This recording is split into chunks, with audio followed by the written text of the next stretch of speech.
I'd like to get a call to order the Accommodations Tax Advisory Committee meeting today, Wednesday, October 27th, 2021, and acknowledge that the press and the public have been duly notified of the meeting in accordance with the Freedom of Information Act. First order of business is approval of previous meetings minutes. Do I have a motion? I'll make a motion to approve. A second. A discussion? All in favor? Aye. All not in favor. What are you supposed to say? Opposed. Opposed. Okay, next item is financial statements, and we're going to have a presentation from Debbie Suggs on that. Thank you. We are actually a quarter of the way through the city's fiscal year, September 30. You can follow mine.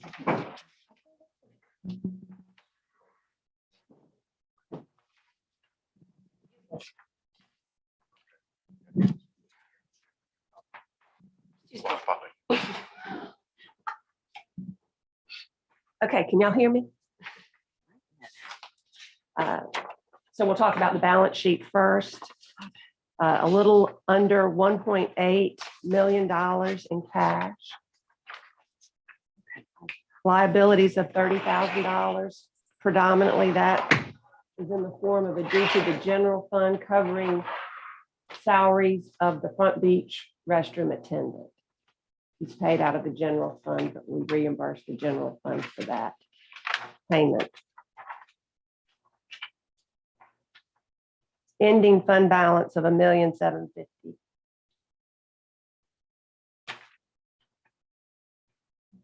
Three months into the fiscal year, we have not yet received any a quarterly payment from the state. That will be coming probably later on this month or the beginning of November. We have a little bit of interest income to show there, $436. Moving on to expenditures. The primary expenditures so far this year relate to public restroom operations. That's about $25,000. And the beach and Front Beach Business District trash pickup contract. That's about $22,000 year to date. There are small expenses there related to the water for the irrigation at the Breach Inlet sign and a trash barrel. The expenditures on the next page we've talked about before, but they involve a staff meal for the 4th of July and replacing of a part at the rec center playground. And we just have not had much spending. The $1,000 to the committee approved for the Carolina Coast Surf Club sponsorship. That payment was made. So total spending of about $50,000 year to date. Thank you. Next item, I'd like to make a motion to suspend the regular rules of order to move the new business agenda item A concerning the new reporting requirements by the Tourism Expenditure Review Committee before the discussion, before the old business discussion, and then go back to the old business discussion and follow the agenda as written. Oh, I would make that motion. Well, Mr. Burns made the motion, you're seconding it. Mr. Pardon me, I'm seconding I it. made- You made the motion. You're I second. seconding it. Thank you. Any discussion? Reason I'm proposing this is to make the agenda move, better flow. Really, it's what it comes down to. That's the only reason. Any other discussion? Well, Okay. All in favor? Aye. All not in favor? Okay. The new The new business discussion item A is a discussion of the new reporting requirements by the Tourism Expenditure Review Committee. This has to do originally with the domains newmedia.com in Hilton Head Bluffton Chamber of Commerce case back in 2018. This ruling is included in your meeting packet, but it's kind of a long legal document. In any case, I'll try to summarize it. This suit primarily deals with Freedom of Information Act issues associated with making public private communications associated with accommodations tax at the Hilton Head Bluffton Chamber of Commerce.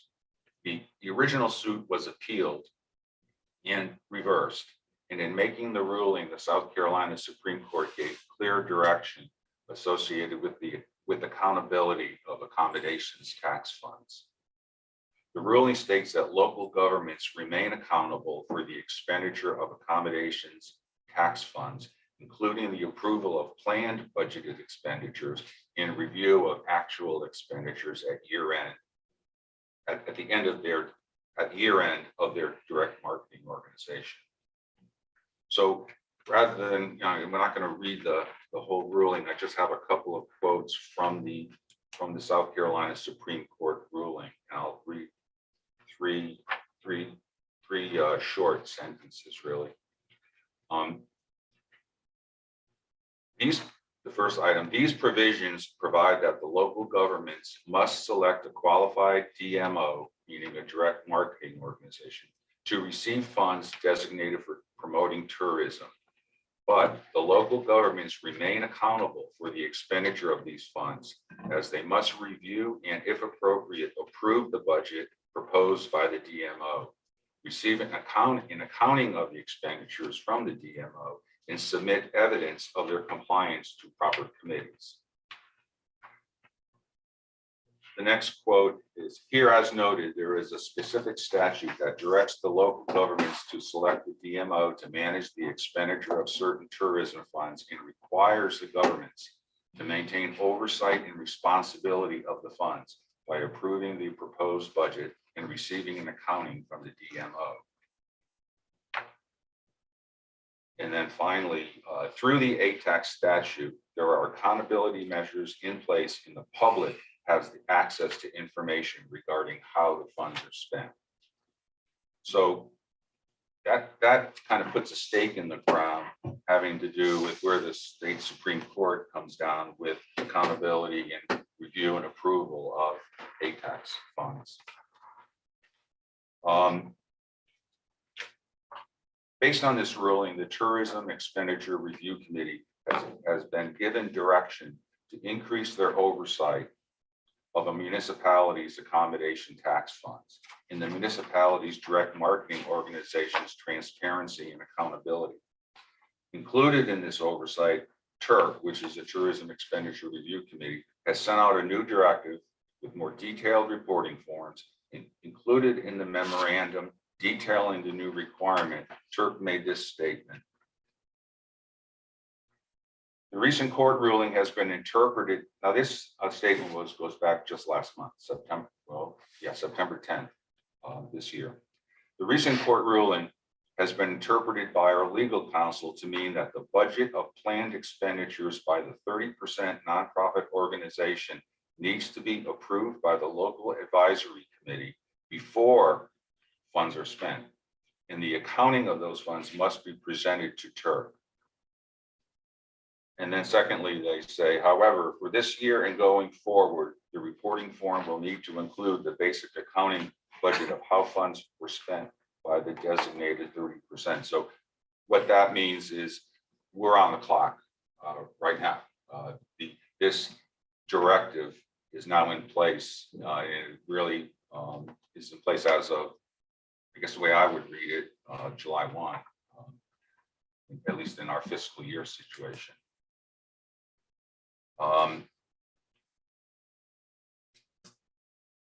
So the way I see it, based on the directive there, I feel this committee has a responsibility to review and approve the current CVB budget and then review actual expenses at year end 6/30/22.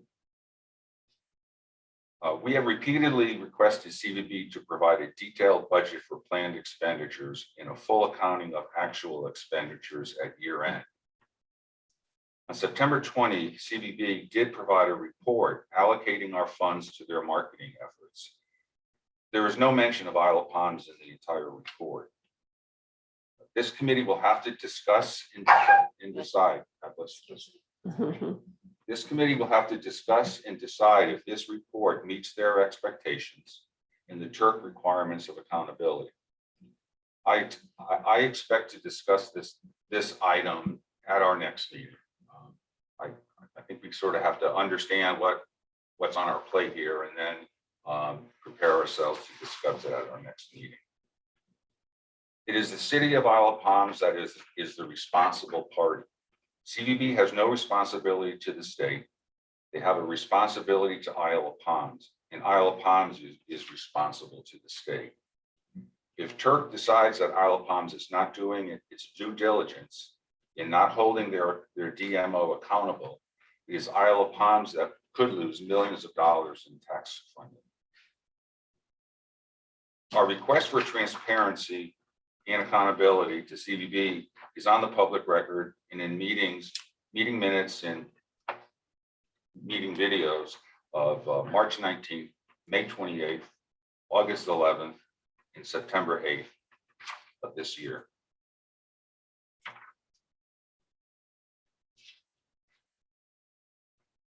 We are asking CVB 4 things: transparency, accountability, that they follow the law, and we want to know what money are you spending specifically for the benefit of Isle of Palms taxpayers and businesses.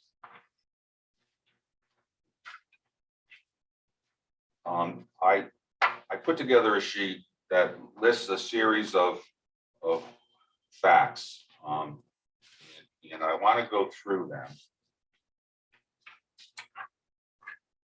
And, I don't know, Nicole, you probably want one too, right? That would be very helpful. Thank you. I'll give her one. Okay. I just want to state some facts on the record, and then we can discuss it from there. Isle of Palms paid Charleston Area Visitors Bureau $733,000 this past fiscal year ending June 30th, 2021. We have repeatedly requested budget and expenditure financial information to understand how our tax funds are being spent. We have not received the requested information. South Carolina Supreme Court and Attorney General through the Tourism Expenditure Review Committee are giving us a strong indication that we must demand transparency and accountability with our DMO. The law requires we review and approve new year planned expenditures and the review of actual expenditures at year end, including new reporting forms supplied by the Tourism Expenditure Review Committee.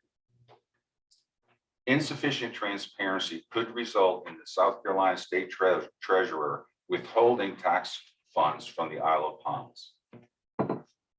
Isle of Palms does not have a contract in place with CVB, thus no metrics are in place to measure the success of their marketing of Isle of Palms. No measurements, goals, or no objectives. Isle of Palms is sole sourced on tourism promotion. There is no competitive bidding. There is no reasonable transparency and no reasonable accountability with taxpayer funds. We are an advisory committee. Thus, all we can do is advise and recommend our opinion to City Council when we see shortcomings and when we see issues that could put Isle of Palms in legal jeopardy of losing taxpayer funds. Other cities, such as Folly Beach, because of issues with their DMO, have formed their own city nonprofit DMO. This is clearly acceptable according to South Carolina law and is an option that has been presented to City Council at the September 21 Ways and Means Committee meeting. At this point, I would like to ask the committee if anyone would like to propose a motion to recommend to City Council that they consider the option of Isle of Palms creating its own nonprofit direct marketing organization. To be clear, this motion is only requesting they study and consider the creation of the DMO, not recommending that they do it. Do I have a motion? Can I ask a question first? And I guess it would be directed at Ms. Hill. I know what a DMO is, or and I don't want to use the term in a disparaging way. I want to use the one that you would like. Would you say you're an ad agency, or is that a right word or wrong word? You're a destination marketing organization. You're using it absolutely correct. I couldn't hear you. You're using it correctly. We are a destination marketing organization. Okay. All right. Thank We are you. not an ad agency. All right. Thank you. I thought so, and I was going to scratch out a word. I'm going to make a motion. Excuse me, just for rules of order. You're discussing the new reporting requirements by the Tourism Expenditure Review Committee.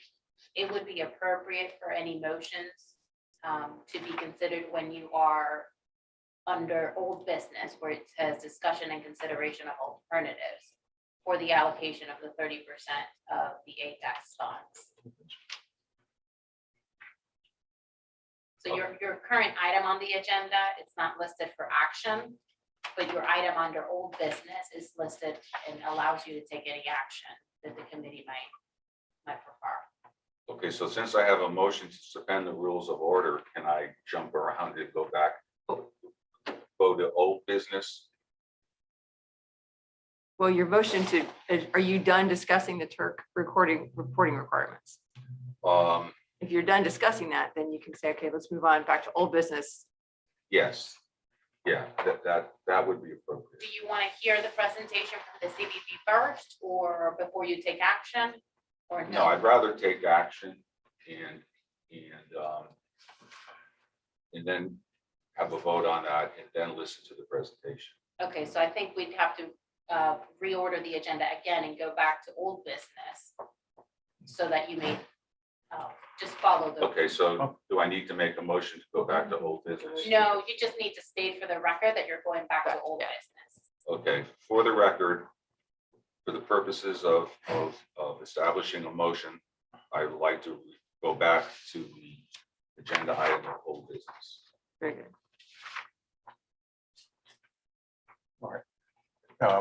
I'm going to make a motion. First of all, I want to say that this is not intended to disparage the work of our DMO. They've provided us with valuable services over the years, and I'm not suggesting we terminate our relationship with them. I'm suggesting that we need to responsibly, especially given case law, what the directives we've received, that we need to carefully consider our options in the best interest of the taxpayers of the Isle of Palms. Given that, I move that we recommend or advise the Isle of Palms City Council to evaluate and determine various alternatives to the currently selected marketing organization DMO.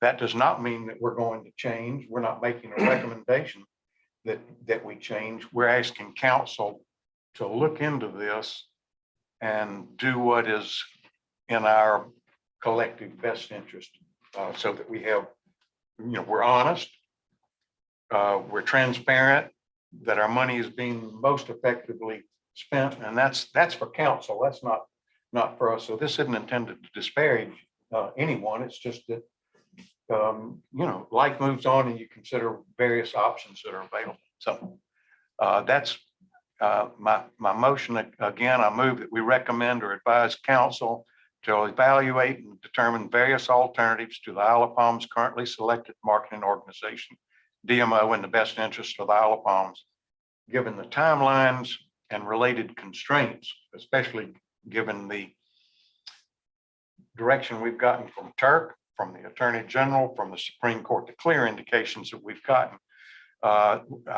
They should be advised to address these issues as soon as practical with deliberate speed. I know we've probably got a new council coming in. I don't know when it'll be done, but this is a serious matter. And if we don't get it right, we may be at risk of having to answer to, does everybody know who Curtis Loftus is? He's our state treasurer. If we don't do it right, we may lose the money. And so it's a serious matter, and that's I second the motion. the reason I made the motion now. Doug, are you ready for a second or did you? Yes, that's fine. Thank That's, you. Okay. that's fine. Okay, any discussion?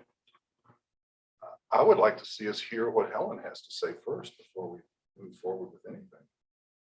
Obviously, they are working with Turk and with Kiowa, with Seabrook, with all the other organizations.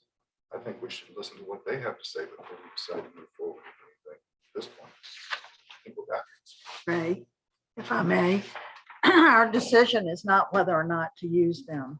Our decision is whether or not to recommend to council to look at Options. more DMO options. So therefore, that would be irrelevant.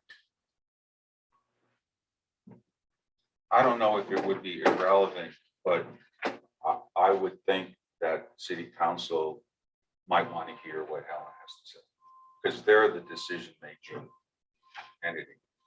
All we're trying to do is get the discussion on their agenda, basically, by this motion.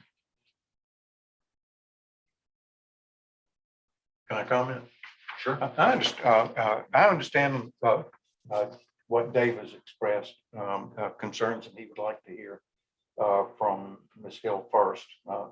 I appreciate that. My thought process is that what we ought to be endorsing is that we need to move forward very quickly, given the dictates from Turk and the consequences, and given the Supreme Court ruling. I would absolutely encourage CVB to be a part of the resolution, and that would be, I think, more for council at a later time. I think that we would want to, this is what I think we would want to do. We want to tell council, there's some urgency. Y'all, Turk has told us that we got to do a better job, and we've got to be more open. We've got to be diligent. We've got to make sure that our taxpayers' money is being spent. We provide council with this information. We tell them, y'all need to look into this, and then I would suggest respectfully, David, that then they would come back. Ms. Hill, very well spoken, and their results speak for themselves. And she would have an opportunity to speak with council and with us, and so. I respectfully disagree. I understand what your thinking is, and I don't think it's wrong-headed at all. I just was looking at it from the way to speed things up. And again, no reflection on them with the way we're doing it. We've had these dictates from the law. I mean, the Supreme Court's been telling us this since 2000. Well, the trial court said since 2015, the Court of Appeals in 2017, 18, you have an attorney general opinion that tells us we got to do a better job. Then you have 2021, and then you've got their attorney telling them to tell us we've got to do a better job. So my thought was that we should express to council that there's some urgency to look forward, look ahead and deal with this for accountability, transparency, and to meet all the legal requirements. Because if we don't, this could prove very, very problematic for the Isle of Palms. I know you are too, but I'm very jealous and protective of my island and our residents and our businesses, and that's the reason I thought that we ought to do it the way Ray suggested. Well, thank you for listening to me. It's hard. I don't know if everybody knows when we have, I love Freedom of Information Act, but it handcuffs us in a lot of ways because, you and I can't talk about things and share ideas as a group. But I think your point was a good one, but I would go about it the other way, but I want to give myself. I'm just wondering if this is, we were presented with something here from the chamber with budget broken down, destination marketing, media relations, fruit sales. I mean, is this what Turk's looking for? I don't know what Turk's looking for. That's what we're looking for. Really, the question is we are the ones that are to approve it or not approve it. And we're the ones to decide whether it's sufficient or not. And because we're the responsible party.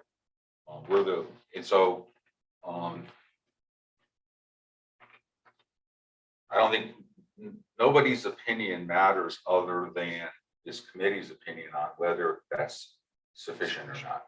My point that I mentioned earlier on that report was that I look at that as taking the funds that we have paid CVB and just allocating it to their marketing plan. I read that whole report. There's not one mention of Isle of Palms in the whole report. So I don't, while I think it was an effort to get maybe something started in discussion, it doesn't, to me, it's not, it doesn't answer the question that we're required to provide answers to with the new reporting requirements of Turk. Can I respond further to what Dave said? Again, Dave, good question. All right, and I understand it. My concern is that, Turk is kind of like us. They have one employee, they've got 11 volunteers that do the work. I mean, and I'm not sure I really like what the courts have done to them, but the Attorney General and the courts have said, too bad, so sad. The burden is on us to get this thing done, and if Turk could very well find that the budget that has been proposed is perfectly acceptable. They could. I'd be disappointed. I said it before we evaluated it, but if they did, that would not be the answer. They would have to answer to the Attorney General, to the Supreme Court, and to the state treasurer. So Turk could say, this is fine. This is fine. We're happy with this. And the Attorney General or the attorneys for the state treasurer could say, nope, it's not. It's not. And guess what? They hold our money back. So your point's a good one, but you have to take it a step further, because as you saw in the domains case, there are layers of review, and the court was spoken in general terms, but it's on, it's on us first, then you got Turk, then you go to these other levels. So anyway, that's my explanation. I hope it makes sense to you. Well, I also think, okay, if this was going to be their presentation to us as where they're spending our money, this committee would have to determine if that's acceptable, if that's an acceptable response. And if you look at the report, they're allocating our money to visitor centers, to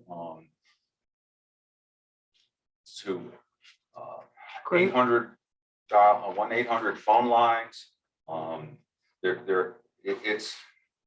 It's worked pretty well. It has. It's worked pretty well. And in other locations, other municipalities have worked equally, if not better, as well. If I could say one other thing, Dave, you're entitled to your own opinions. I'm not trying to change them. I respect what you had to say.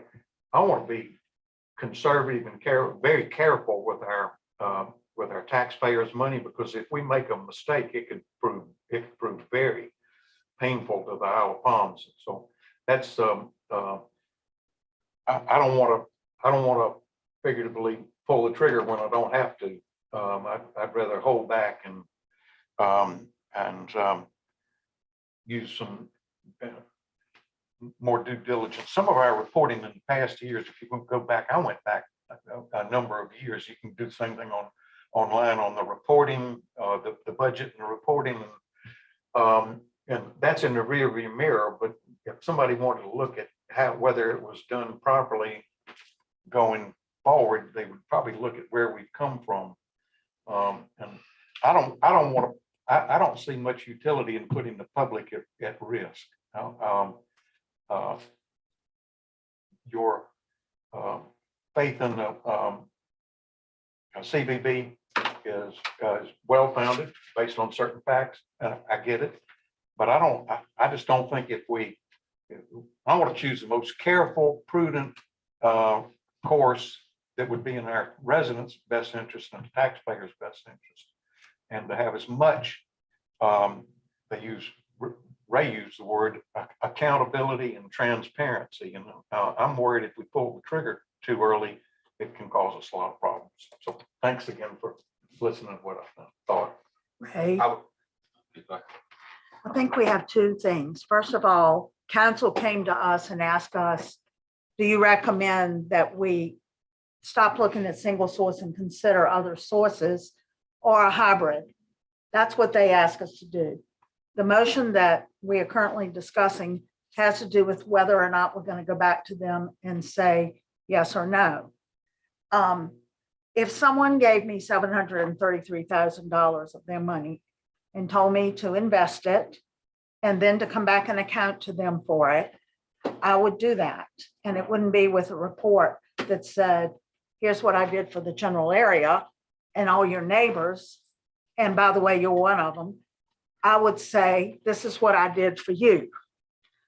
That's what the state Supreme Court is asking us to be accountable for. That money they gave us, what was done for us. So there are two issues. The underlying issue is, do we find the reporting to relieve us or to bring us into compliance with the law? And are we willing to take the risk that it doesn't? And the other is that city council simply ask us, should we look at other things? Now, if I were the investment person, I'd say, before I spend your $733,000, I'm going to look around and see what my options are. And I'm going to evaluate where, the best way to do it. Maybe I'll put some in this fund and some in this fund and some in this fund. That's all we're suggesting. We're not suggesting, we're not just saying, okay, well, all your neighbors put it in that fund, so you just put it in that fund. I wouldn't be a very good investment advisor if I did that. So I think it would be wise on our part to try to comply with the law and offer city council to look into options and to look into options that provide clear transparency and accountability of our taxpayers' money, so we can be good investment advisors.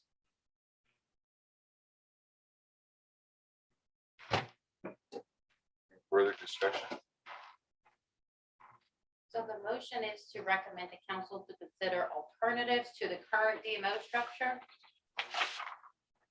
Want me to read it? I've written it out if you She has want it. to see it. Yeah, I have it. I just want to be clear when we report back to council, because council, I think Ms. Neiman's already alluded to it. Council has already instructed this committee to look at what those alternatives might look like and come back with a specific recommendation. So I don't know if we're kind of in a circular conversation. Oh, well, I don't think that was clear to us. I thought we were just asked to look at whether or not we should look at alternatives. Correct. So the motion is we want council to look at other alternatives. The motion is that we want city council to consider other options or other alternatives to the current DMO arrangements. We're not recommending that they do anything. We're not saying do this. We're saying we're pretty much putting the ball in their court and saying, we have studied it. We feel there's strong reason to consider alternative DMOs. And the motion is intended to tell them that we are recommending they consider alternatives.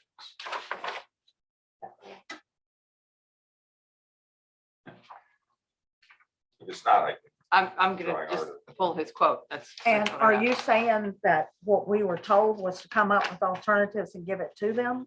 No, I don't know if in your motion you want to make a part of your recommendation for alternatives I do have that. is for the city to create a DMO. Is that not part of the motion? Well, that would be what they're considering. Okay, Um, so the alternative would be the creation of a separate, Well, that's the only alternative in terms of the alternatives are they do nothing. We stay the course how we are now. Or they consider, or what the right word for it is, they execute the activity to create a nonprofit. And then, that whole process is going to take quite a long time.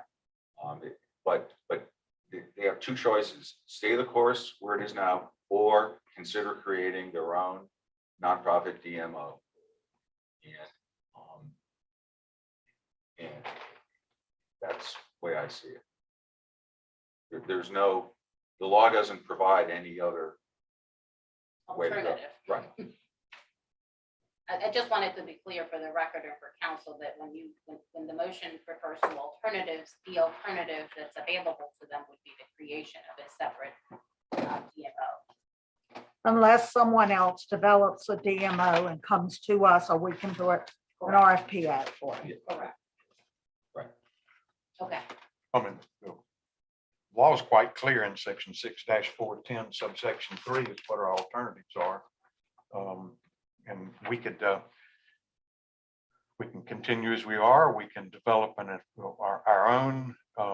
We can consider somebody else. We can split it up. We can have hybrids. But it's the person has to establish that they can develop an effective tourism program. They don't even have to have it in place yet, but they're going to have to be a nonprofit. That's clear. But the law sets out what our options are very clearly. Would you like me to do a roll call, Mr. Williams? Yes. We're voting the motion on the floor. Are we clear if they're voting on? Mr. Burgess?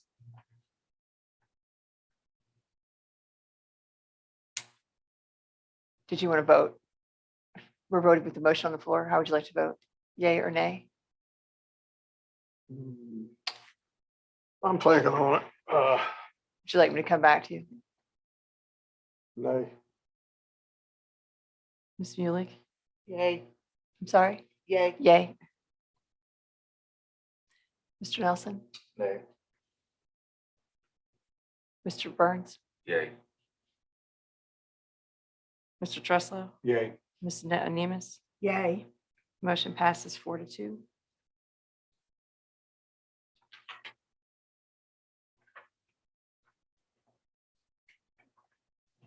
Okay.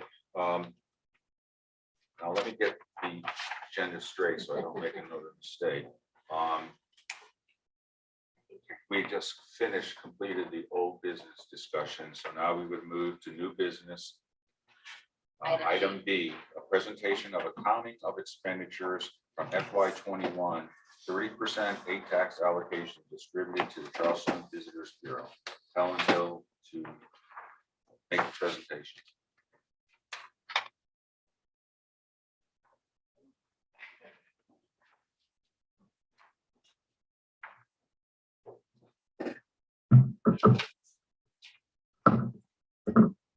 Before I begin my presentation, I'd like to say for the record that the comments by Chairman Burns are absolutely not correct. We have provided a full and complete accounting of accommodations tax funds from the 30% pool from the Isle of Palms every year since we have received this funding. Most recently, our audit has been presented to your team. So his comments are in many ways disingenuous because he has received that information. May I'd I also like comment? to say, I haven't Yeah. received that. What is that? yes, ma'am, you have it in your packet. You What is received it? it. The These two accounting? sheets right here? Yes, ma'am. Okay, thank you. Yes, ma'am. Now, before I start, I'd like to say that I came here in the spirit of how much our organization and our community loves Isle of Palms. And we really have what I hope will be some ideas that you will be excited about and embrace. We have a very close relationship with Turk, and we have already determined, I believe, Desiree, we sent it to you, that our reporting that we do for 10 municipal governments not only meets the Turk requirement, but it exceeds it. So when that is received by them, we just wanted to make sure it was what they wanted, and it was. We're very pleased about that. The lawsuit that you refer to was basically a lawsuit that talks specifically about freedom for information. The key to that lawsuit was whether or not how we do the marketing that we do for you all should be open for anyone to be able to look at. One of the challenges that we have is that if what we did was easy, everybody would just copy us. So there is an element of confidentiality as it relates to the economic development of tourism marketing. So yes, sir, we know very well about the lawsuit. We're very familiar with the reporting, and we will continue to do the outstanding job that we have done for the last 35 years. So I'm going to start by saying that we're really pleased to report that our expenditures for 21 were great and had great results. And that, I was take a minute, put my happy face back. Okay. And that we're looking forward to 22. Chairman Burns outlined at our last meeting his vision for the 30% funds as stated by law for us, the Destination Tourism Promotion Organization. So I'd like to start with what Ray said. He started with that he wanted measurable goals, that he wanted to review those goals, that he wanted the Isle of Palms to be included in all of our publications independently, like the Visitor's Guide and the Wedding Guide. He wanted to explore staff member, me, to be at your meetings, and that he would love to see a new tourism promotion website specifically for the Isle of Palms. We've added these goals to our long-term goal of creating an overnight visitor with the highest economic impact for the Isle of Palms. So briefly, I'll cover 20 and let you know that, there's no way to say it, but FY21 was absolutely the worst year in our history since Hurricane Hugo. I've laughed and told so many different groups that we went right from trying to figure out if we can make payroll, to all of a sudden we've had the best year we've ever had. One of the things that we've been able to do to help your staff team at the Isle of Palms is to invest in some key metrics. So we can not only look at where we've been as it relates to rate and occupancy, but we can also look at where we're going. And that has been a challenge for us overall. One of the other exciting things that has happened is when folks all over the country were stepping back from the tourism market, this community, and indeed the state of South Carolina, was stepping forward. We proved that you could keep visitors safe and that you could have an outstanding tourism marketing promotion campaign. We have been the huge beneficiaries of that, taking that step forward. With the money we received from the state of South Carolina, we were able to make a tremendous impact for our community. Specifically, on the Isle of Palms, the average daily rate was up 28% over the previous year, our best year to date. And the best part was that the revenue was 40% higher, meaning you got the higher yield visitor that we were hopeful to get. So I'd like to spend my time today to move forward to talk about what we want to do in 22. And you challenged us to give you specific metrics of how we would measure that success and how we can support businesses on the Isle of Palms and blended not just those members of Explore Charleston. So I'd like to start with advertising and marketing. Again, we're going to focus on creating the overnight visitor that has the highest economic impact for both the resort and our partners in short-term rentals. The first new additional item will be a new Isle of Palms website. We have purchased several new domains, exploreisleofpalms.com, discoverisleofpalms.com. The new site will have the power of the Explore Charleston site, and it will stand alone. We will list all Isle of Palms businesses as designated by council, not just those that are members of Explore Charleston. To give you a brief overview, I brought with me Chris Simpson. I think most of y'all got to meet him. He is our expert from Blue Ion. They have a lot of really wonderful tourism clients, including us. Everyone from South Carolina Aquarium, Bulldog Tours, Patriots Point, New International African American Museum, the Gibbs Museum, and many hotels. So with that, I'm going to call on Chris, or can you talk from there? Or do you? Okay. Well, they can hear you, but the recording's not going to pick it up. Okay. unfortunately. He's going to tell you a little bit about how the site can do both. Come on, Chris.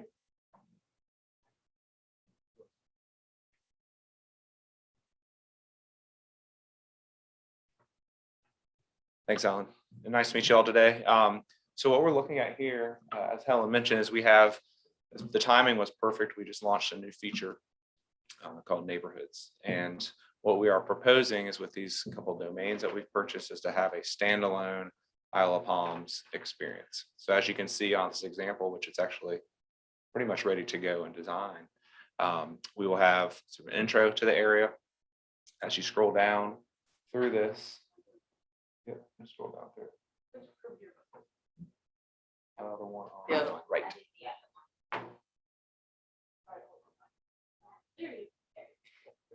Trying to figure out where that picture is. That's perfect. The big difference, as Helen mentioned, is that all of the Charleston CVB site is typically member only. And so what we're proposing with this is that any Isle of Palm business, even down to some specific hotel or property rentals, can be featured on this standalone site as well. So that's one big change that we haven't done before. That would be a great benefit to the entire island, to any business on it as well. So we would feature those businesses. And then the other key piece of this website is certainly hotels and lodging. As you scroll down, you can see here, we have obviously longtime partner Wild Dunes and some of the larger properties here, but we also, as I mentioned, can feature some specific property rental places as well. So again, this site and this feature that we've added recently is really in response to a couple of things. One is the sheer amount of traffic that we get and requests that we get. You mentioned the 800 number. You all would not believe how many people are calling in still regularly or through live chat on the CB site, asking questions about where do I go? What beach do I go to? What neighborhoods are great? So this feature is in a response to that. So the timing here is perfect. So you'll not only have a standalone website with this that we can do marketing for, but there's also still the visibility on the Charleston Beaches website, which is on track to have over 1 million page views already this year. And also the main explorecharleston.com site. So this is sort of what I would call the trifecta of marketing in terms of digital and online exposure. So what we hope to do is to give you all the power of everything that's already going to the Explore Charleston site, as well as creating something that can stand alone. And if it wanted to be marketed alone, could be marketed alone, to your very good point earlier. Now, in addition to this exciting development, we also had a few new major emphasis for 22, starting with group business. We know that we really need to focus those group sales on the fall, the winter, and the spring. With the addition of our Sweetgrass Hotel at Wild Dunes, it's brought us really many new opportunities. The sales team at Explore Charleston has met with the sales team at Wild Dunes, again, to come up with what do those metrics of success look like. When we come back to report to you, how will I be able to tell you that we've been successful? The team at Wild Dunes and the team at Explore Charleston are going to use leads, business leads, as our metric, and those groups that are actually booked at the Isle of Palms. I think if you keep going on that one, Chris, they can see the metrics. So we'll have leads. For example, to date, we've had 717 leads or pieces of business that could be held at the Isle of Palms. And so what we'll do is we'll look back and say, which one of those were actually booked and what was that economic impact for our community? Now, the other new thing that is no surprise to you guys is the wedding market. Our community has been wildly successful with destination marketing weddings. And we laugh about that because there's so many brides and grooms that come here and they have no attachment here. They don't even necessarily know anybody, but we've had a lot of success with those destination weddings. And I don't know if has anybody been up to the roof at the Sweetgrass Hotel yet? It's so wonderful. You know that beautiful part where they took the clear section? We laugh, and I think there's actually a picture of that clear section. How smart of that is that they put it where the bride and groom, it looks like there's not even a wall there. Clear. So they're doing the kind of things that give us that interest that people get so excited about choosing our area for their wedding. Now, to continue for advertising and marketing, we will have the same kind of robust ad schedule that we have had in the past. It will be with titles that you are all familiar with: the Southern Living, AAA, Travel and Leisure, Condé Nast, et cetera, et cetera. And we will continue to focus on building business at the time that the Isle of Palms needs it. So to give you an idea of the kind of sample schedule, this rich schedule that we will be able to run for the new year. Now, if we look at, so how are we going to know that we were successful? And that gets us back to the key metrics with our new company to look at that data. The great thing about that is it doesn't look at just specifically Wild Dunes, it looks at your whole community. We now provide this detailed information to council on a quarterly basis, and we will begin to share that information with you, the Accommodations Tax Advisory Committee. Now, we're also going to continue to do the great job that we do with earned media. We're really fortunate that travel writers, those editorial boards, and all those journalists like to come to Charleston and write about our community. The stories specific to Isle of Palms this last year, and Chris, I think you can go to that next one.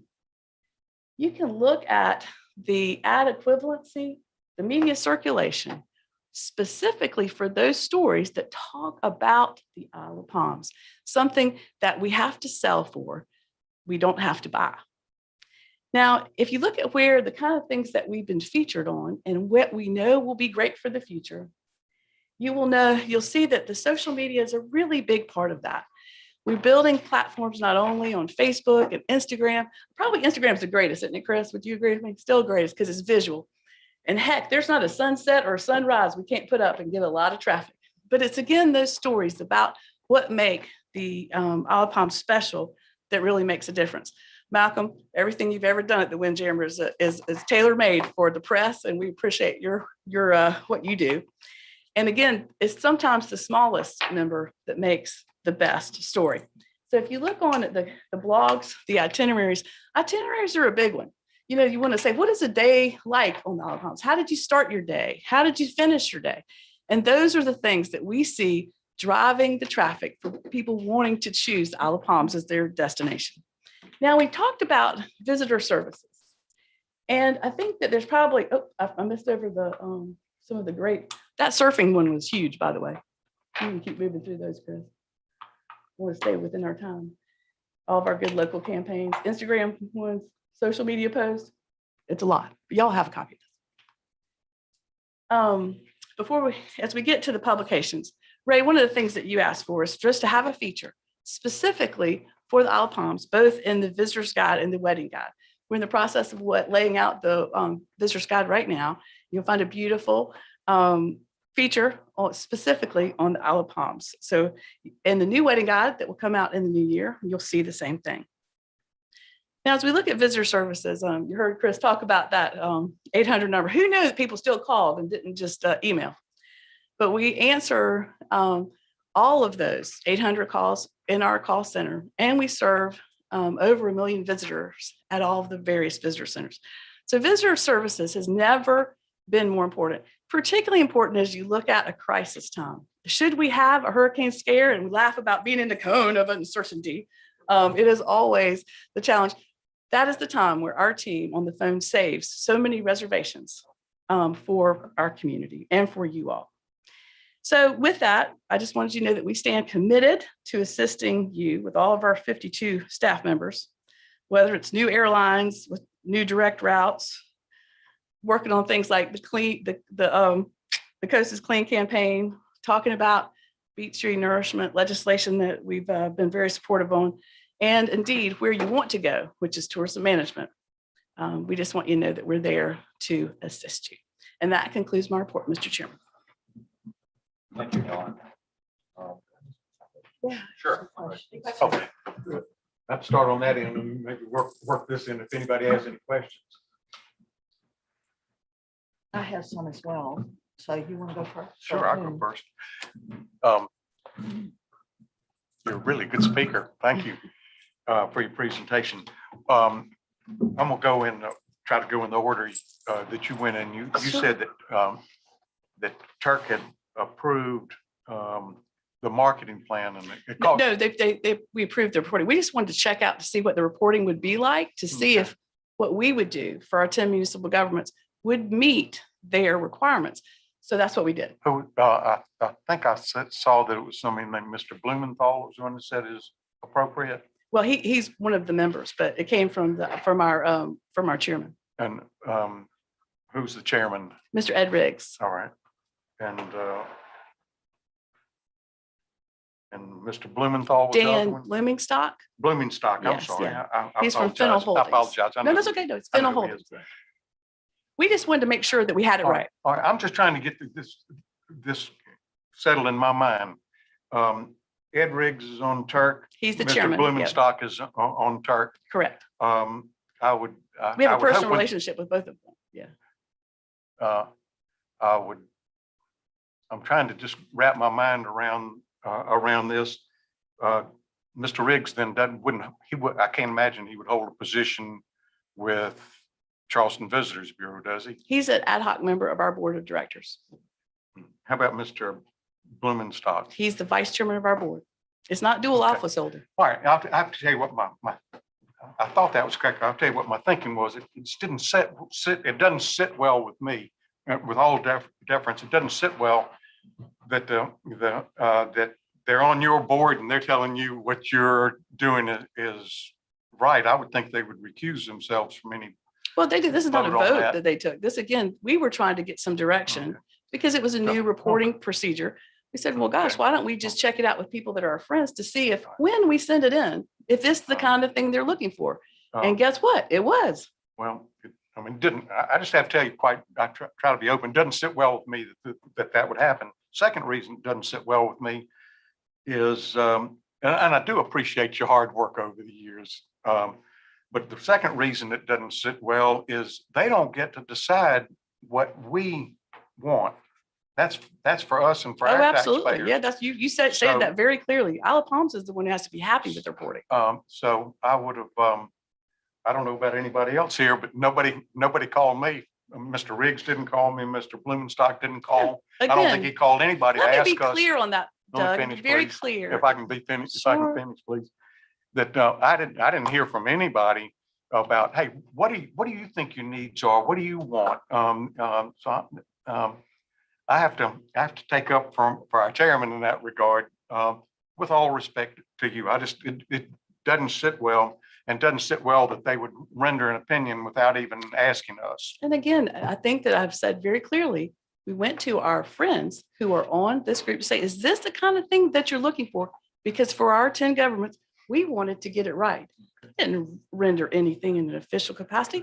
They are members of that group that are helping us get it right for the future. You, this committee, are the ones who decide if that's what you want. Well, actually, it was sent in and it was never brought to us to make a decision. Yet We it haven't was sent it carried to down. anybody yet. We I haven't thought asked it us to was- report. We I haven't thought it asked. was due October 1st. Is that correct? The reporting is November. due November 1st. That's why it's November on the 1st. agenda Okay. for you all to get a report on the accounting of expenditures and take action if necessary. What was the October 1st date that I read? I have it in front of me. As I recall, October 1st is the typical deadline for the annual report that the city sends to Turk, but they delayed it until November 1st. Oh, I didn't Because they knew I didn't there was a receive lot of that new information. stuff That's already. interesting. Okay, That was in the email from Danita Holcomb. It's in your Okay. packet. I had that it's To me, been yeah, delayed it's till November 1st. Um, Okay. I had two more questions. One of them, I'm seeking your guidance. I'll be listening very carefully, and I think I'm gonna follow your advice. But I saw something in one of the decisions or one of the many attorney general's opinions that have been written about various things. And this is a friendly question. I'm really seeking your guidance. What if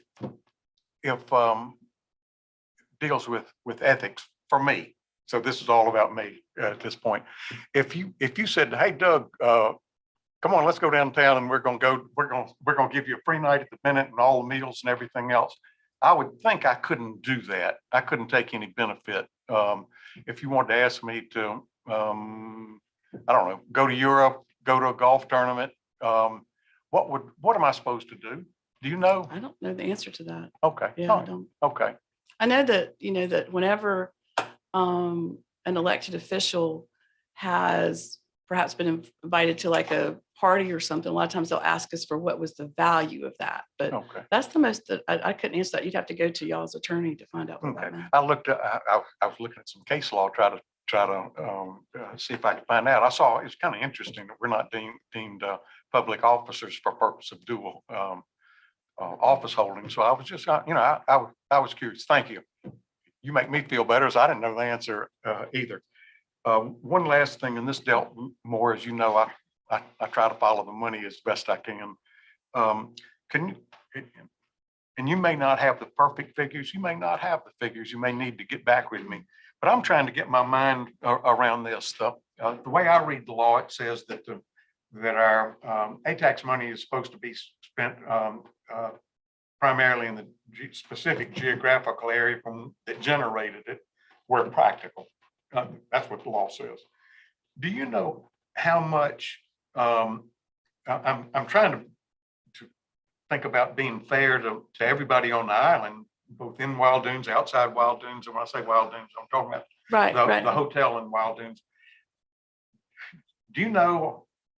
I'm not going to hold you to it, but do you know how much ATAX money is generated by the hotel versus the rest of the island? I don't know that, but I remember Dan Batista had that number. Remember when he came and presented, he shared that with us. I don't remember what the answer was, but one of the challenges that we're dealing with, and I completely understand the dilemma, is that we're either doing destination marketing or we're not. We're either marketing as a community or we're not. And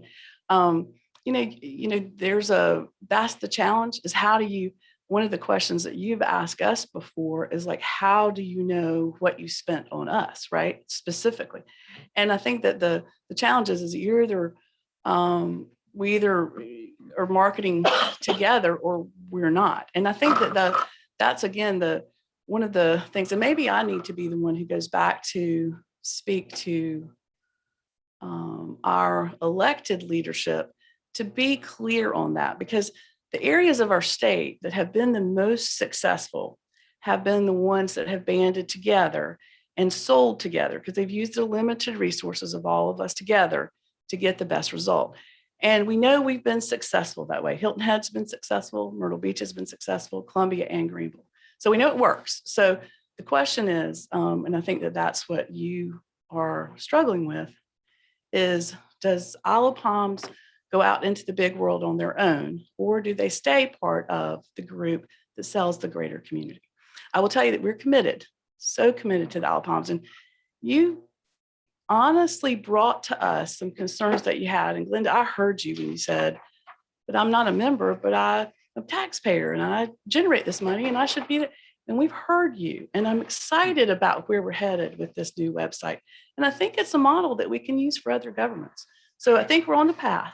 And I was sorry to hear the opening comments today, but we're still committed and we will stay committed. I appreciate that. Where I was actually going, I think you might have misunderstood. I remember when Perrin Lawson said one of our presentations, and he said it many other times, that the business paradigm was a rising tide lifts all boats. And it was kind of like, well, we're going to invest in the hotels and the big guys and on the Isle of Palms. And you want it to trickle down. I got you. There are a lot of people that aren't part of the hotels Yes, that sir. pay the money. And, Yes, sir. And what I was trying to find out is, in relative terms, how much, where's the money coming from? Because it would seem to me everybody, that's kind of a trite expression, but it's serious. You don't want to have taxation without representation. Absolutely. So I You're was absolutely right. trying to figure out how much, who generates what, and Desiree, can we even get that? What's happening for the Can little we get guy? that from the county? Can we get that from the county? Miss Suggs was great about giving me a lot of information. She's been good. I understood Mr. Batista to say, depending on remember how he you did counted that? the money, it was somewhere between, it might be 16, depending again, how you counted the money. They generated about 16%. It could be up to 50%. Wouldn't matter if it was 75%. It seemed to me that little guys ought to have some, they're kind of. It was they're paying the money. it was a very good point, and I hope that Okay. we found a way to address that so that we are going to serve not only those people that generate big dollars, but each individual, right, that maybe is a smaller contributor. How do you do that? Well, because they're now going to be lifted up as part of the, so Okay. when you see accommodations, you'll see Wild Dunes and you'll see Glenda's house. I mean, you'll No, see. you don't. I've already looked. You don't. No, But that's what I'm saying. in That's where we're future- headed. That's where we're headed, future. remember, because you specifically requested that. How do I, as an individual homeowner, how am I lifted up? And that's what we're trying to address. So every restaurant, everybody that the council chooses to lift up, because they may want the grocery store, but maybe not the plumber. I don't know. That'll be the council's decision. But the idea is that we will lift up every business on the Isle of Palms, not just those who contribute to the accommodations tax, but those who contribute in every other way. That's the plan. Then I had one last question that I'll be doing for now, and and I appreciate you being here, taking your time. I've always seen, I can see that we're spending, seems to me, a lot of money, millions of dollars on like Condé Nast and Southern Living. And I understand the concept. My question is whether we could spend, whether you could spend things that might enhance tourism in another way, whether you're permitted to do it rather than just like ads, internet, Blue Island. Can any of that money be helped to help shuttle people here? I think that's part of your program. Moby mats, things to clean up the beach, or are you restricted in what you can do? The way I understand it is because we, as the Charleston County, or a government that receives over $900,000, the rules for how we can spend the revenue are pretty, is that fair, Desiree? It's pretty wide in terms of what you can spend the money on. We're a smaller government that created less dollars can spend less. Well, that's encouraging. Well, it is. It really is. Well, we have greater flexibility on how we spend the 65% that we keep in our. I understand. But the 30%, the state law is very specific that it has to be spent on tourism promotion and advertising. But what does that, the Supreme Court or the Attorney General said, that's a kind of a elusive term, tourist promotion. And it was a friendly question. I was just asking, how does that fit in? If they wanted to put up murals, if they wanted to do something for the cultural part of the community, I understand the 65%, but I was trying to find out what they're entitled to do with the money. Do you give it to, if you have a choice between giving it to Garden and Gun or doing something that's going to promote the environment on the beach? And I think, Doug, could you the goal spend for it that there? money has always been, is it the highest and best use to create an overnight visitor? So where, maybe you could spend it for something that would be on site. Is that what's going to drive a visitor to make the decision to choose the Isle of Palms for their winter vacation? Right. And that was, I don't know how that's written, but I know that's in their recommended things. When the question comes up, a great question for the municipal association, it sounds like we might need to tighten up on some of those kind of questions and answers so that people are clear, because I hear your question. Because how do you choose, Helen, between this great beach ad in Condé Nast and putting up a mural at the beach, right? And what we do is we decide based on what's going to create the high yield visitor to choose to come here. So that's my best answer I can give you. I didn't want to limit it to murals. I mean, No, it could be Moby mats, it could be decorations, it could be parties. Yeah. parties, festivals. Yeah. Well, the thing that we might want to think about too with that, because that is certainly an expenditure that would fit in accommodations tax. The question is, would that, because we had Moby mats, would someone say, gosh, I really want to go to Isle of Palms, right? Is that going to help them drive that decision to say, I'm going to invest and buy a week at the beach? So that's how we look at it, is what is it going to drive the consumer to make the decision to say, I want to come to the Isle of Palms, especially in those 3 seasons that y'all need it. Okay. All right. Thank you. Helen? I've Yes, got sir. a few More questions? Yeah. couple of questions. The bound blue report that you held up, The audit, okay, that's, what is in that? what is in an audit for every So it's nonprofit. not your, so it's not your 990. The 990 is coming, as Laurie told you in your correspondence. We had to get to the audit I'm asking before we you can what get to that them. report is it your 990 or is it not? The audit is first, and then the 990 is next. The 990 is in the process. It'll be filed, I believe Laurie told us in, Desiree, do you remember? She said November. Yeah, it'll be ready in November. You can have all of our 990s. I think that we provided those to you and all of our audits. Yes, that's why I asked, because I am not aware, Debbie, you can correct me if I'm wrong, but I'm not aware that we've ever been provided, at least I've not been provided an audit. City has received audits in the past. Which was the question I asked, and I believe you told me we had it in our packet, which was this, and this is not an audit. No, I didn't say it was the audit. I said that that was how we had spent your money, is what I said. So. The audit is here, and we just presented it to our board. And you are welcome to have a copy at any time. I'll give you this one. Well, I'd like to. You can have mine. Because I feel that the audit, copy of the audit is the first step. Then we should have the opportunity to review the audit and then ask questions. Sure, of on course. Specific line items. Yes. So I just want to make the record clear that what you held up there, I have never seen. Debbie, have you given them copies of our audits in the past, or they've never gotten our audits? I know council gets them, but no.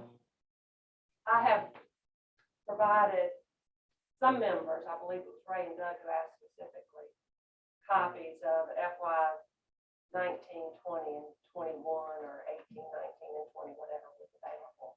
And we now have them back to 990s in audit. You saying you supplied me with an audit of their financials? I believe so.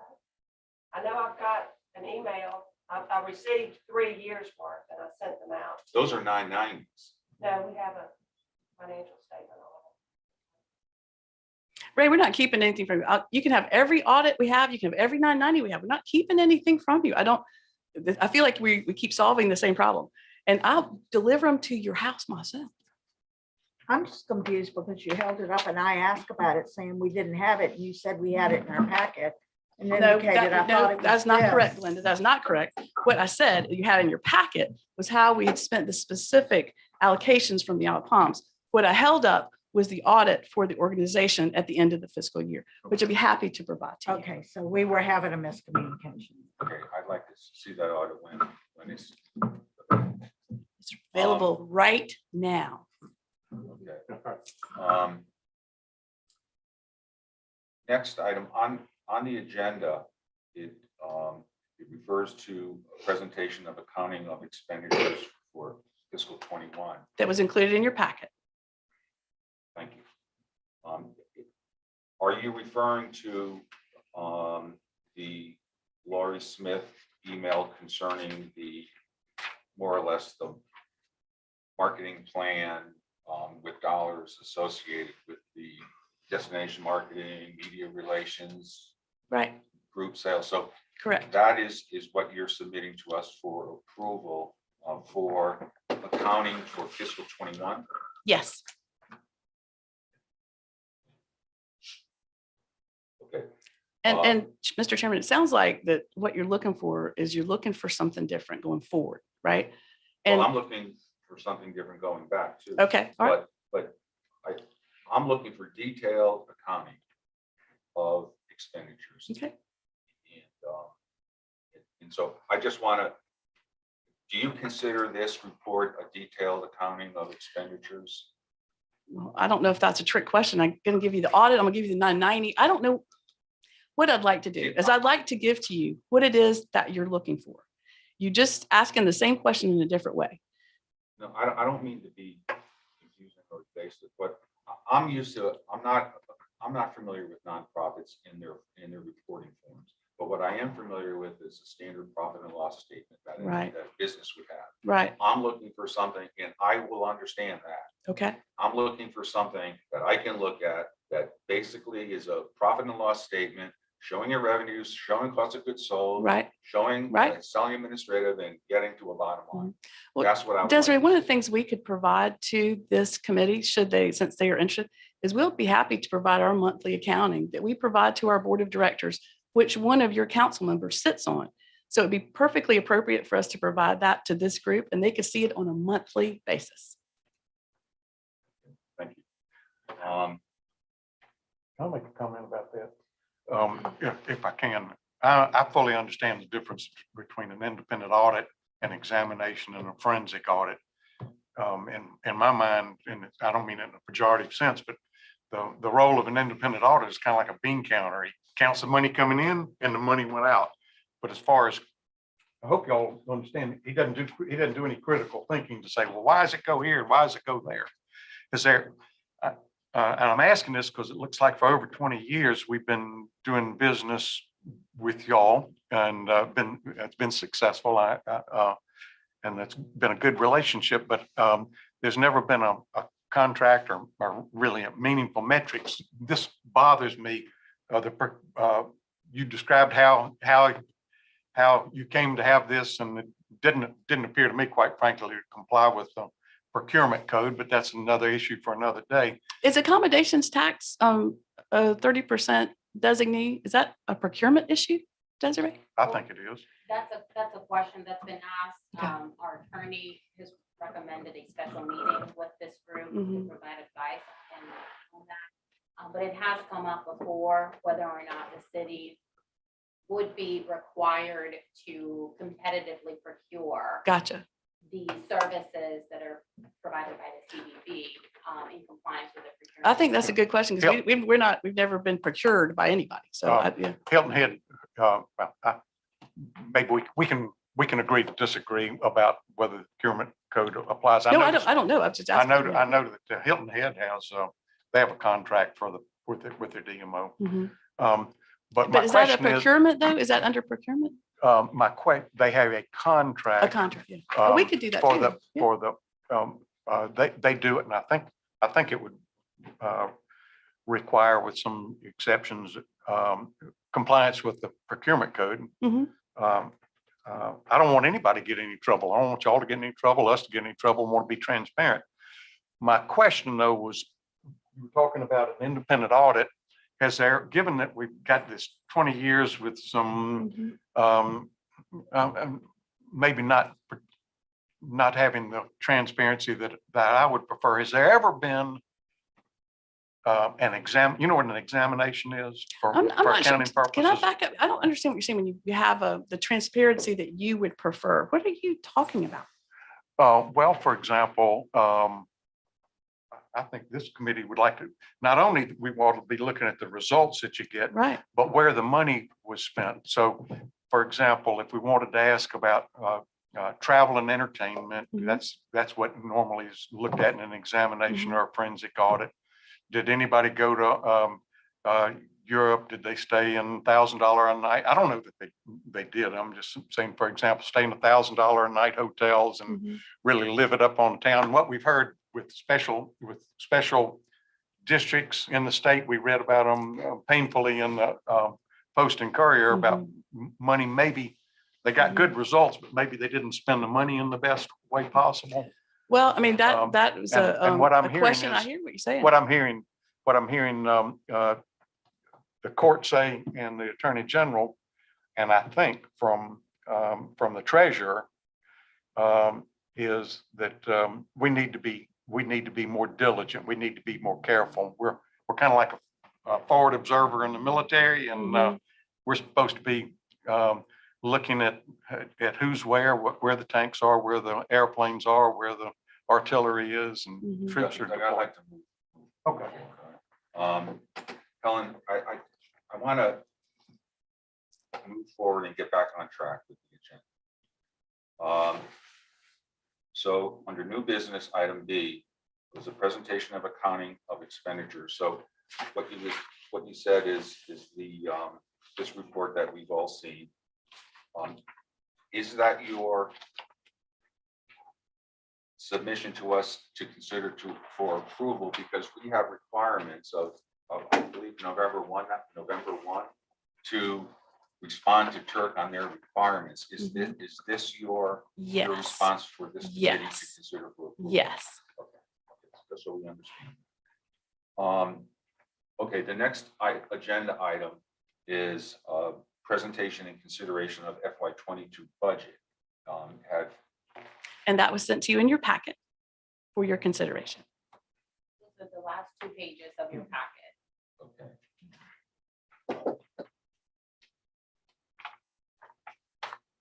Okay.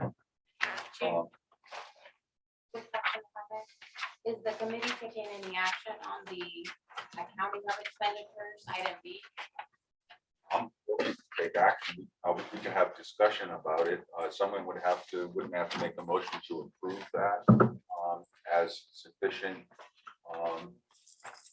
for us to move forward or not.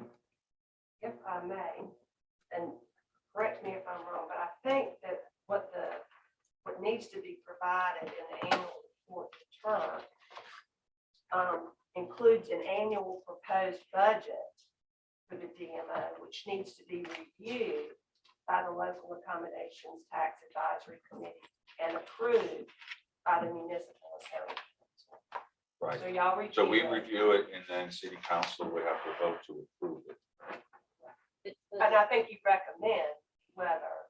To approve or reject. Okay. Debbie, I have a It's question. the budget, not the. Not the accounting. Not the. Can we simply receive it for information and kick it on up to council and not vote to recommend it or not? Well, this says it needs to be reviewed. You can review it, you may not take action, it still has to go through council for them to approve or reject. But the committee as an advisory committee can make a recommendation one way or the other to city council. So there is an expectation from this body to take action on item C so that the city can respond and provide the report to Turk by the deadline November 1st. So we could recommend it. We could say we don't have sufficient information to know whether we approve it or not, or we could say thumbs down, we don't approve it. Is that right? Yes, you can take any action. But what happens if we said we need some more information? I want to be fair. I want to be fair to CVB. Give them an opportunity to meet all our concerns. Well, I think it would be appropriate to hear what the budget of proposed expenditures is. The committee can request for more information. That could be provided. We can go back to Turk and request an extension before the city submits a report so that you all are satisfied with the information to be reviewed prior to making a recommendation. Okay.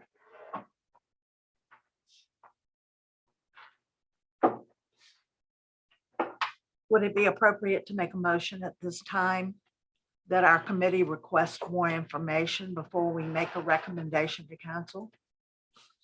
Or could- does it not need a motion? You could do that, but I think maybe she can go through the budget of proposed expenditures, see whether any of your questions are answered, and at that time, ask for any information that you all would like or need, and at that point, make a motion. I don't think you need to do that now. I think we've all read this and looked at it and critically examined it and found it to be very general and not specific to Isle of Palms. And I've looked at a lot of the sources mentioned in there for mentions of Isle of Palms, the blog, the website, some of the, ads, things of that nature. And I'm not seeing a lot of things specific to Isle of Palms in here that aren't also including equal billing for Folly and Sullivan's, knowing there's a big difference in what we pay. I think we need more specific information to Isle of Palms, like specific ads, specific articles. Did any travel writers write anything about us? And I We're covered that in my wedding report sales. today, the specific things for the Isle of Palms specifically for earned media. That You was in mean our, the neighborhood thing that he presented? no, the thing that I reported on as it relates to earned media specifically for the Isle of Palms. So I can provide that to you. So you have it because it was in my report today. Helen, You mean that metric, Yes. that metric? Helen, Okay. I understand where we are. To my way of thinking,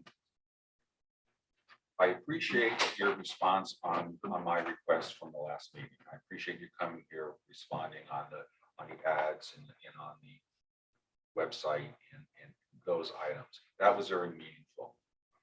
To my way of thinking, that is what we're looking for on expenses. What the budget that was provided is more like the general marketing plan, and you're just taking our total lump sum of money and taking a percentage of it and plopping it in there. Whereas you're offering to do things that are meaningful, have costs associated with them in something, those things are things that we can wrap our arms around and understand and approve.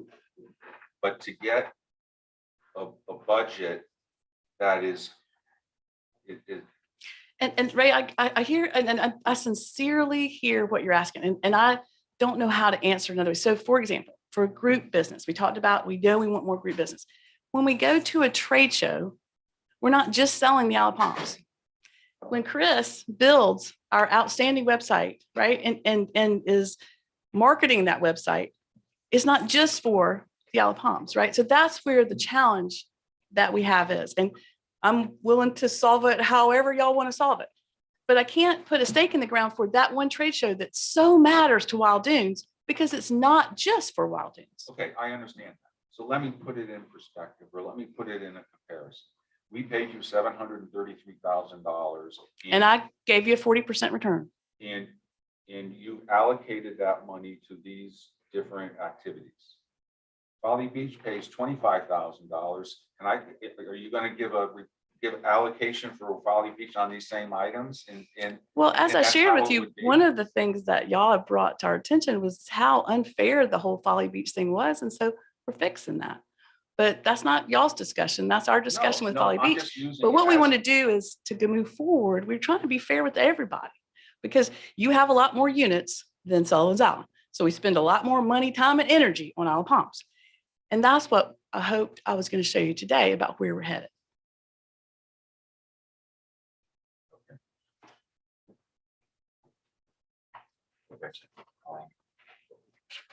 What's the next step? I think you all, or Ms. Nemes, wanted to make some specific questions about what you want to see in the budget. I think that this might be a good time to communicate that and request that information back so that you all can review and make a recommendation to council. Okay, if I may speak.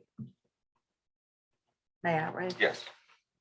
First of all, I believe that there's such a thing called COVID revenge that had a lot, travel revenge after COVID that had a lot to do. Thank you, Lord, for travel revenge. I don't think CVB fairly, even though they did help our region with marketing, I don't think the total 100% of the increase that we had in accommodations tax can be credited to that. Now, if you can show me accountability where this was spent and this was the return, then you can fairly take that. But I think there were a lot of factors involved. For one thing, my personal business at my house increased this year and I received no marketing from CVB. So I know it's coming from other places as well. But Glenda, that's not true. You did receive marketing from Explore Charleston because we talk about Isle of Palms and the Charleston beaches in every ad. You did receive it. You did receive it. And this is back to the crux of our problem. You either believe in destination marketing or you don't. And you might not. If I may respond to that, I feel like there are different kinds of destination marketing. Destination marketing that's general, which you all do very well for the whole region, and destination marketing that's specific. That is where I think we've been lacking. I was very concerned when I received these generalized marketing plans because the kind of accounting I mentioned to you after a meeting one time and walking out together, is there any way that Isle of Palms money can be put in its own account? And then some of it applies to general. Okay, well, then you have a line item that says That's a good general idea. regional marketing. And you tell us how much of our money is allocated to that based on, and show us how much benefit Mhm. we should get from that. Yeah, Then there's a line item in accounting that's specific to Isle of Palms and our website, or travel writers. You actually bring a travel writer here who writes about Isle of Palms. All the time. I have not, all in the my time. research, seen that. Every time I see Isle of Palms mentioned, it's mentioned with Folly and Sullivan's. Group weddings, that only benefits 3 hotels. We have a lot of other things on our island that do accommodations that don't really receive benefit from that. So group sales and wedding market, we don't have an event center here with the exception of the hotel, because you can't have weddings in these short-term rental homes and so forth. The ad magazine schedule, I think we'd like to see, as far as accountability, an ad specific to Isle of Palms that says, come to Isle of Palms, here's what you can get. And where would you run those ads for? Let's go come to Isle of Palms. And well, you have the sources and you're the expert on that, but the travel writers that come to the area. And I did look at, Chris, I did look at the website just this morning.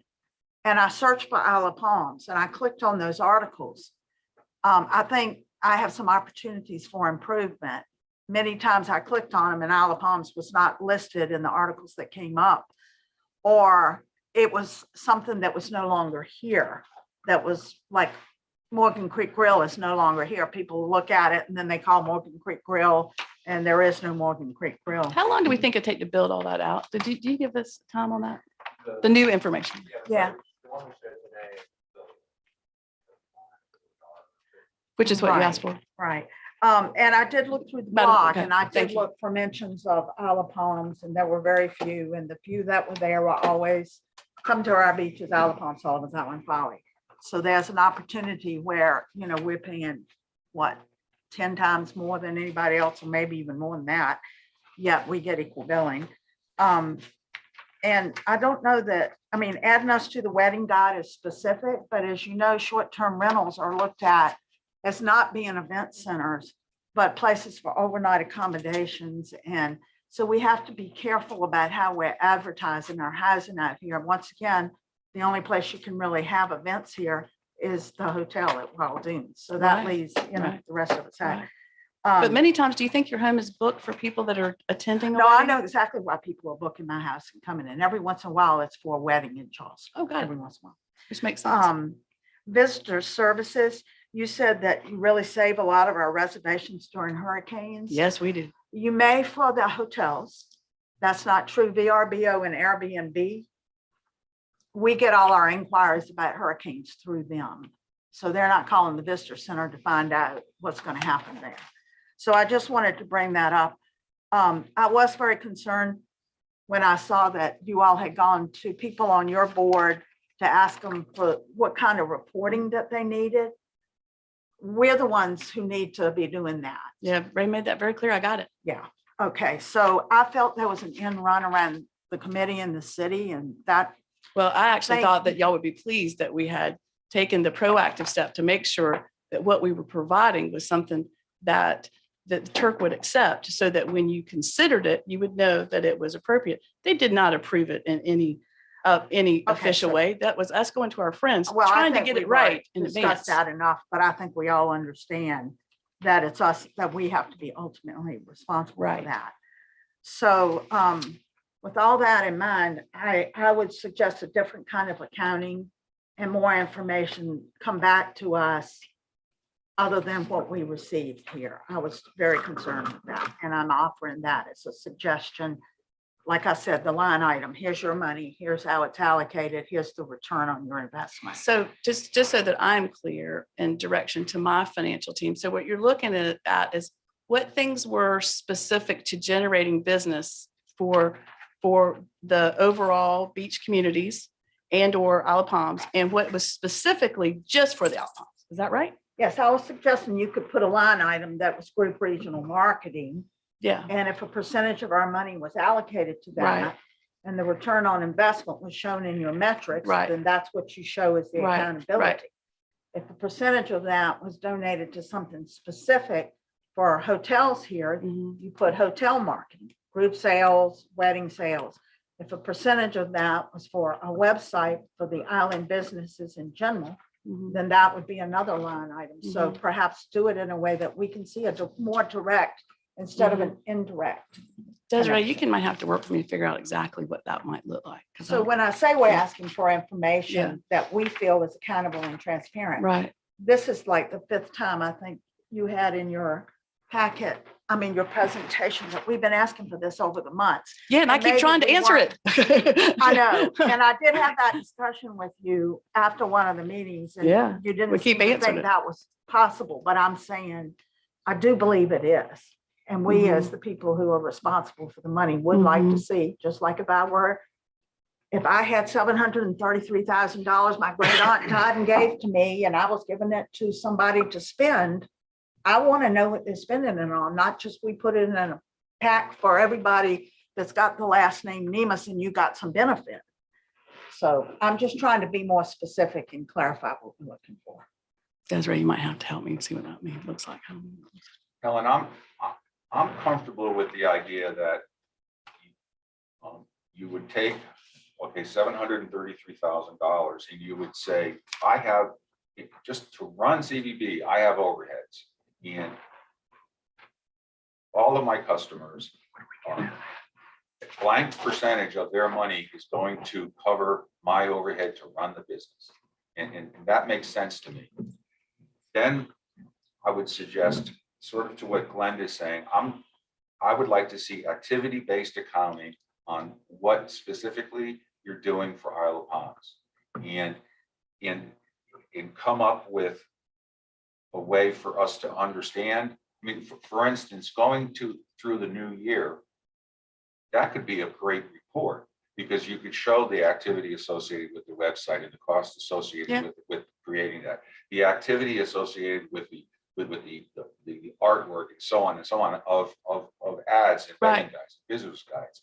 And so, I mean, you could come up with a meaningful report, which is what I have, at least by me personally, am looking for. Okay. And that is approvable. Okay. I mean, from my point of view. Okay. So you're looking for things that are specific to the overall destination sale and things that are specific for the Isle of Palms, including all of the auxiliary things like staffing. I'm willing to accept the fact that the money that we spend you, a portion of that goes towards your overhead in order to keep your business, for your rent and for your staffing and all of that. Mhm. I understand that. But I would rather see you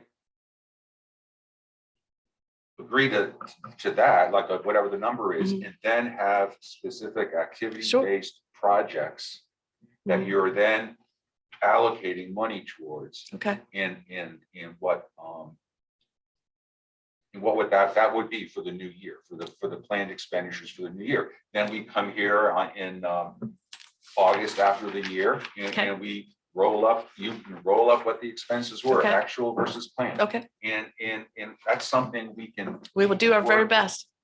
And I would caution, if it's our money being spent for a beach campaign, because that's where you get your leads from, the Glenda. equal amount come from Folly and Sullivan if they get equal billing. It's based on the amount of accommodations they have to sell. Yeah. So if there's an ad that says, come to our clean beaches, and the campaign costs $200,000 to run the ads, and there's Folly, Sullivan's, Kiowa, Seabrook, I get the fairness question. I got it. Edisto, all of that, and Isle of Palms is thrown in the middle, but we're paying for it I got it. more than our fair share. Then I got that it. to me wouldn't be a fair expenditure. So be cautious about that, I would say. You got it. I have two things I wanted to ask about. When I'd asked you before in a meeting about, could you provide some data specific to Isle of Palms, and you said you just couldn't, but. Until we got the new thing, the new key metrics. But on this, for the, I say between sports and brick and mortar, we got $230,000 that we're paying for. sports initiatives, is there a metric? I understand that the Doug, sports. can you tell me brings- what you're if looking I can at? Finish, please. Yeah, just know what you're looking at. That's all. I'm looking at your sports initiatives Okay, on your. gotcha. sport, Yes, gotcha. Sports initiatives. And that's, 117,000 and then brick and mortar is Mhm. basically $120,000. Mhm. What is the metric by which it For inures to sports, Isle of Palm's benefit to have somebody go to, say, North Charleston or? sports is all built around someone choosing to spend the night. Is all the way we evaluate whether, and this is, it kind of gets to be humorous because some people think that a big, a football game or something actually creates more, but it's actually those people that are in sports that choose to do something like run the Cooper River Bridge Run, right? Because that we do it based on what does it create an overnight visitor. So that's our metric in sports, is supporting those sporting events that create an overnight visitor. Or do they stay on? I'm asking, what Yes, are the, yeah. what are the metrics? Yes, For how many of them stay on the Isle of Right. Palms? How's it a good business model for us to spend 200? it's a good business model for you because you want them to spend the night here.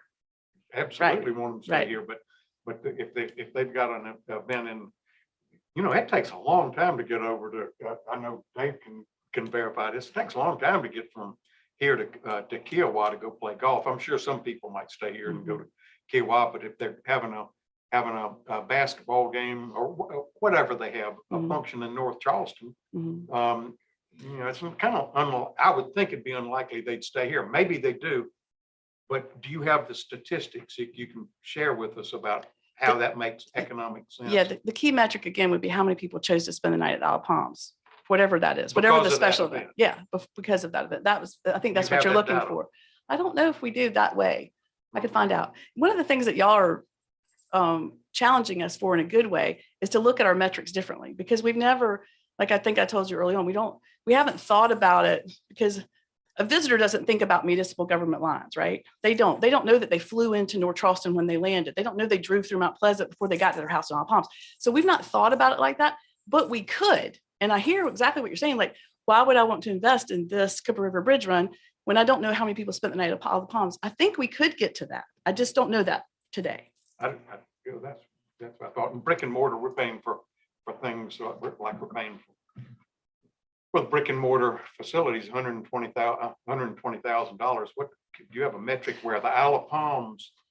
You're talking about brick and mortar for Well, Visitor it's- centers. the visitor center. Yeah, the absolutely. I visitor. mean, you benefit from all 4 visitor centers because people are all, that's the key back to, that's part of what we do is to help people facilitate travel in our community. So, that is critically important to our success. You've got some metrics, some documents you can show how the Isle of Palms specifically benefits from having a visitor center in North Charleston. Particularly, you really benefit, yes. And how you particularly benefit from one in Mount Pleasant. Y'all, we used to be in it together. Isle of Palms and Mount Pleasant used to be together. The things I read say that you've got this thing called the internet now, and people don't go to the visitor centers. They don't go to the brick and mortar. Okay, Mr. Chairman, Doug and I need to take that offline because we Yeah, can have I a whole need to- discussion on that. That's a great All right. point. Okay, we have a conflict with the meeting, with the room. So I need to get us back on track here. What do we need to do at this moment concerning a motion to vote on the accounting of the expenditures and the planned budget? Chair, you do not need to vote on the accounting of expenditures. This committee can make a recommendation to City Council regarding the FY '22 budget of planned expenditures. What I'm hearing is that you all, maybe not all of you, are prepared to take an action on that until you see a different budget.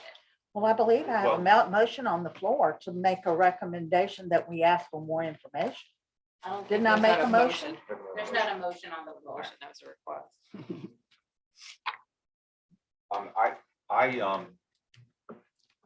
I think you have enough information to decide whether we want to recommend the planned expenditures.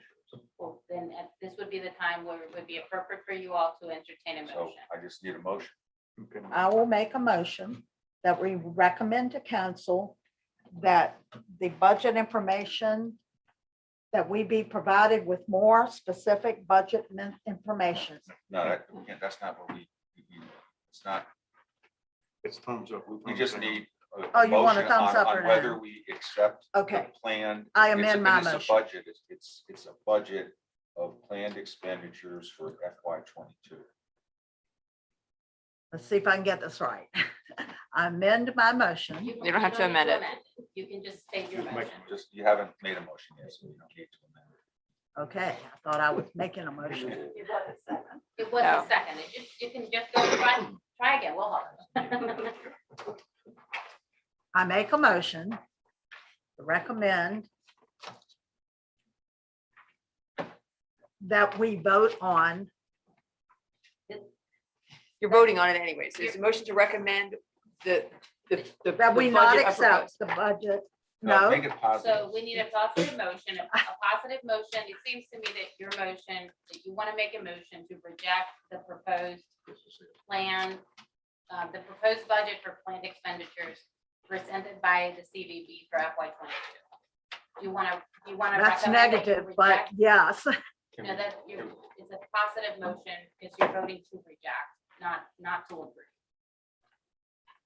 Does that convey what your motion, your intention for the motion? yes. So you're making a motion to reject the FY 22 budget of proposed expenditures. I'm making a motion to not approve if you want to be more positive. So Oh, no, you don't want. to not approve is a negative It's a motion. negative. That's why we're stating. it All as right, to reject. Okay, Reject sounds negative to me, but if you want that wording, that's okay. somebody like to second that or no? I second it. All right. Is there discussion or would you like me to just call for a vote? Because we We, gotta go. We have to go. So I didn't hear what you said. Motion to Is it reject. any Am I further- calling for a vote? Yes. Okay. Well, even if we vote, if we, just for discussion, if we vote to reject, they can still come back and council can do whatever Yeah, they they can choose approve to do, and they can approve it regardless of what. Right. But Correct. we need to move. All right. along. You want to call the question? No, we're not. Are we ready to vote? Restate the motion. We are, the motion is to reject the FY 22 budget of proposed expenditures as presented by Ms. Hell. So a yay vote would be in favor of rejecting it, a nay vote would be in favor of accepting it. Correct. Those would roll call. Okay. Mr. Burgess, big one there.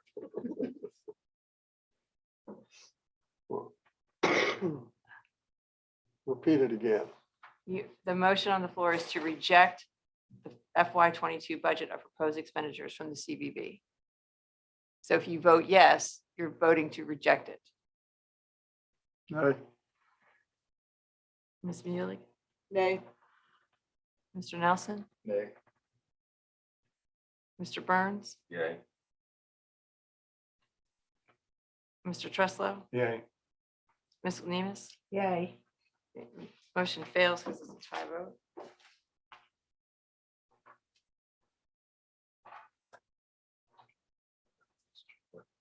Okay. Okay.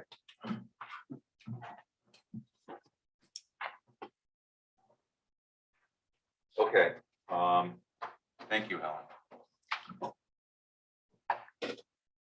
Item 6 on the agenda is date of the next meeting.